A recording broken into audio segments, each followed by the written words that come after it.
Okay, let's see what else we got to play with today.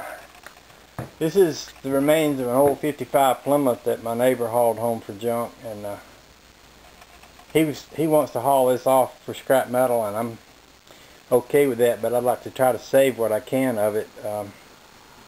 For example, this bell crank right here is quite handy, and that'd make a good application. Even if you didn't have a 55 Plymouth, that'd make a good application for a hot rod. Got a good looking chrome front bumper on this baby. That's I think that's a 296 or something Plymouth. They call it a poly engine. It's not the Hemi. The Hemi, well, some of these parts will fit the Hemi head, but they tell me that it's wicked hard to get this bell housing off because there's a bolt inside there that you have to loosen up to get it off, and you can't get to the bolt if you can't turn the motor over. Of course, this one's froze like crazy, so I don't know. I might cut the motor loose and let him haul this off because he wants to get it off his property, and he's got it sitting on my trailer, and I'd like to get my trailer back. So I think what I'm going to do is take off what I can take off of here, cut the frame up, cut the motor loose, have him lift the motor off with his tractor, and then I'll have the motor around here to work on some more to see if I can save that bell housing. And that's an old 3-speed transmission. I don't know if there's any value to it. There would be if somebody was reworking a 55 Plymouth, but anyway, I just kind of hate to see anything like that go to the junk pile and never make another one. Even the steering box is good on this thing, even though it's steering shaft is bent, but it works. It works the front wheels. It doesn't even seem like there's a lot of play in it, so it's actually a pretty decent steering box. Maybe I can cut it loose and save it. Who knows? Who knows? You know, when you're building a hot rod, all kind of parts come into play.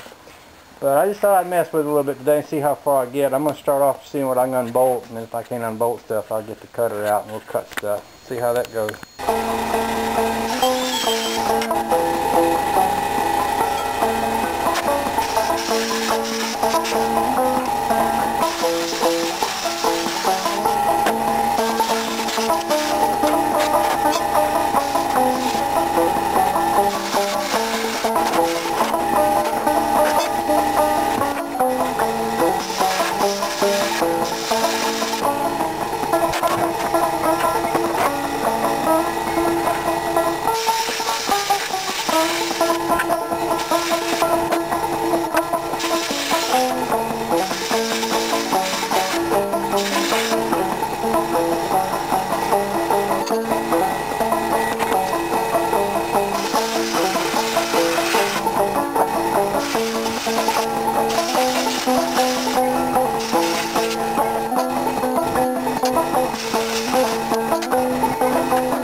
Okay, let's see what we got here.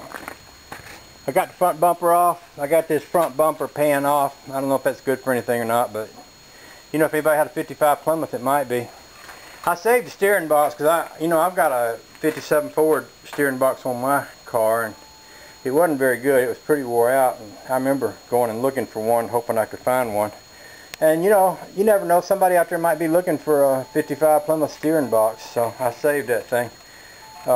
Also, went ahead and cut the frame in two for Lee. He wanted me to do that. The motor's all loose and ready to lift out of there.